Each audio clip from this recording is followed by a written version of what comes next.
ও বললো আমি মায়ের মতো, আসলে ও আমার বাবার মতো। আমার যখন থেকে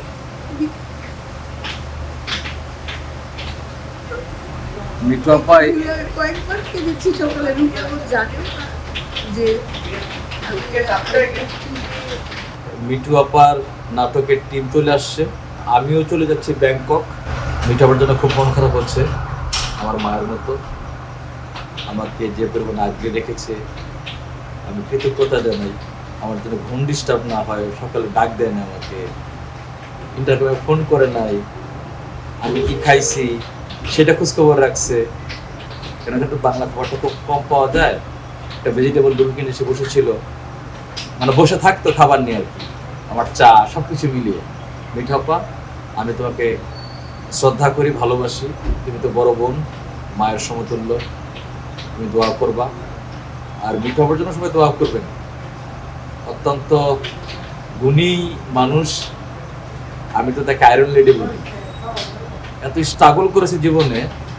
স্ট্রাগল শব্দটার সমার্থক হচ্ছে কি মিঠু আপা। গত রাতে এক ফোঁটা ঘুমায় নেই, হ্যাঁ, একটা ফোঁটা ঘুমায় নাই। আর এত মানুষ ফ্যামিলি ওরিয়েন্টেড থাকে, আমি মানে এটা ভাষায় প্রকাশ করতে পারবো না।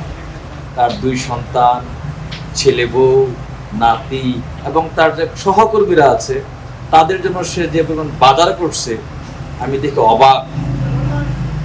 ওনার জন্য কিছু কিনে নেই, খুব সামান্য কিছু কিনছে, যেটা আসলে কেনার মধ্যে বলা যায় না।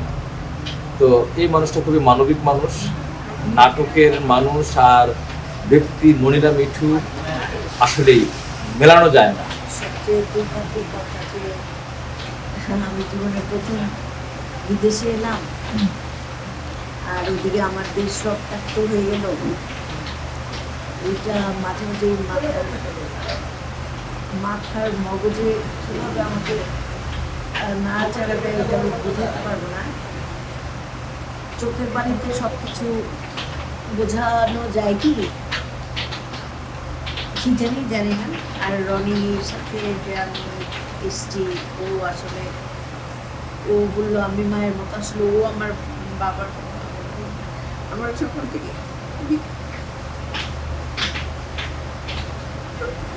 মিঠু আপা কয়েকবার কেঁদেছি সকালে, রুটি জানেও না যে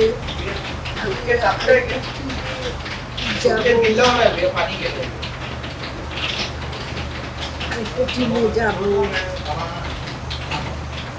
আমরা খুব অল্প সময় একসাথে হয়েছি রাস্তাঘাটে, এছাড়া ওর মতো ঘুরত, আমি রুমে চুপচাপ বসে কিছু ভাবতাম।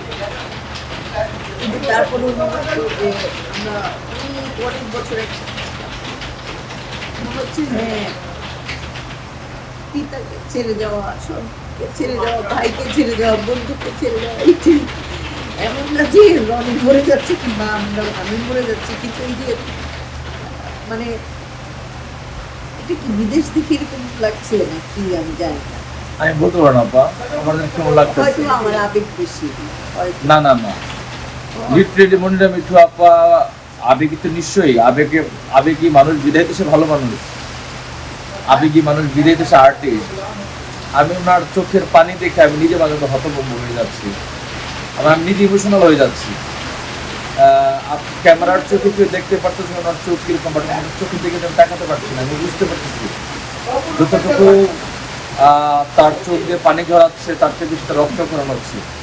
মিঠু আপা, তোমাকে ভালোবাসি, আমি তো তোমাকে শ্রদ্ধা করবো, তুমি মায়ের মতো বড় বোন, তোমার তুলনা তুমি, তোমার জয় হোক দেশ।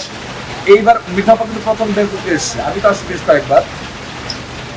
মিঠু আপার আনন্দটা মাটি হয়েছে, দেশটা রক্তাক্ত হওয়ার কারণে মিঠু আপা অসুস্থ হয়ে পড়ছে। এই ভিডিওস, এই ছবি, এই পোস্ট, তুমি তো আসলে বেশি ঘোরেন নাই। আমি তো রাত 3টা-4টা পর্যন্ত বিভিন্নভাবে আমি মোজমাস্তি করছি বলা যায়। বাট মিঠু আপা এই যে রুমে যে বসছে, চা খাইছে, নিজে 4 প্যাকেট নিয়ে আসছিল, সে নিজে একটা চা বানাইছে, বিস্কুট খাইছে। আর তারা বেশি খাইতেও দেখি না, 4 বিস্কুট খেয়ে কয়েকদিন, প্রায় 7 দিন। তো দেশের জন্য তার মন কাঁদে, পরিবারের জন্য মন কাঁদে। মিঠু আপা, দেশের মানুষ নিশ্চয়ই ভালো থাকবে। ইউনিট ফেলে যে চলে যাব, তারাও মানে আমার মনের অবস্থা এখন যা, এটা আমি একদম 100% গ্যারান্টি দিয়ে বলতে পারি যে এই মানসিক অবস্থায় যে কোনো মানুষের চলে যেত, যে না আমি চলে যাই, আমার দেশে অনেক কাজ আছে, অনেক কাজের অভাব, কিন্তু আমি যে এটা অতিরিক্ত, এটা ঠিক না। আমি ভাবছি আবার এরা বিপদে পড়ে যাবে, দুইটা কথা বাড়তেই হবে, সমালোচনা হবে। সমালোচনা কি থেমে থাকে না, এত সমালোচনার ধার ধারা উচিত না। কিন্তু আমি ভাবি যে থাক, কষ্ট করে আর কয়েকটা দিন, কিন্তু আর কয়েকটা দিন আমার কাছে মনে হচ্ছে কয়েকটা যুগ আমি তার মধ্যে রমিকে বললাম, পিতার মতো পেয়েছি, বন্ধুর মতো, ভাইয়ের মতো পেয়েছি। সে একটা মানে অন্যরকম একটা ভরসা, সাহস অন্যরকম। ওখানে যে আমি আরো অনেক আমার দীর্ঘদিনের পরিচিত মানুষ পাচ্ছি, কিন্তু একে মানে রেখে যাব কাছাকাছি, একদম ওয়াকিং ডিস্টেন্স, কিন্তু এটাই মনে হয় আত্মার টান আর কি। এটাই আত্মার টান যে একটা ভাইকে রেখে যাচ্ছি, ওখানে 10টা ভাই আছে, কিন্তু একটা ভাইকে ফেলে রেখে যাই, ওটাই অনেক বেশি ভালো লাগছে।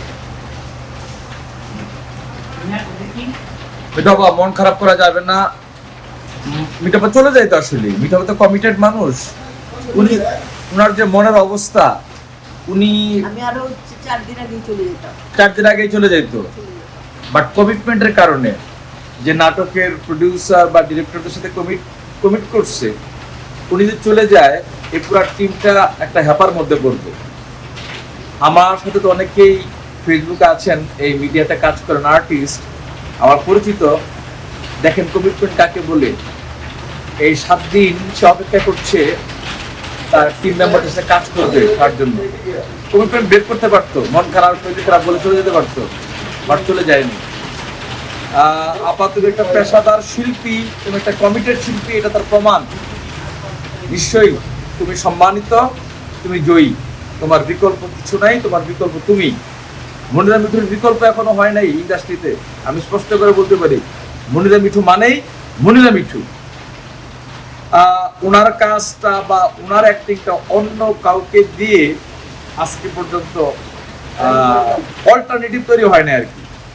বাবা মন খারাপ করার কিছু নাই, তোমার দেশ ভালো আছে, দেশের মানুষ ভালো আছে, এটাই ভাবো, দোয়া করো যারা খারাপ আছে তাদের জন্য ভালো থাকে। আর আমি তো ওয়াকিং ডিস্টেন্সে আছি, সমগ্র জীবন আমার বউ, আমার ছোট্ট বাচ্চা কথা বলতে জানে না, মনিরা মিঠুর যখন ছবি দেখে ইউটিউবে বা গুগলে পুপু পুপু পুপু পুপু, মানে এক কথা সে 10 বার বলে পুপু পুপু পুপু পুপু। সো তুমি শিশুর মতো, তুমি একটা বয়স্ক শিশু। মনিরা মিঠু একটা বয়স্ক শিশু, যার কোনো পাপ নাই। আমার এখন একটা কথা মনে পড়ছে, শ্রদ্ধেয় হুমায়ুন আহমেদ স্যার, উনি একটা বইতে কয়েকটা লাইন লিখেছিলেন, তখন খালিদ মাহমুদ মিঠু ভাই, যিনি প্রয়াত পরিচালক, কয়েক বছর আগে মারা গেছেন, গাছ করে ওনাকে উৎসর্গ করে একটা বইয়ের মধ্যে লিখেছিলেন যে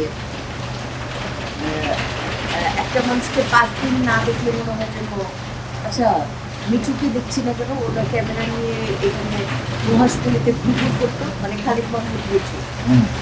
মানে এমন না যে লিখেছিল সুন্দর করে, আমি বলতে পারছি না বুঝছি, যে এমন না যে মিঠুর সঙ্গে আমার প্রতিদিন দেখা হয়, এমন না ব্যাপারটা, কিন্তু হঠাৎই মানুষটাকে মিস করে উঠি আর কি।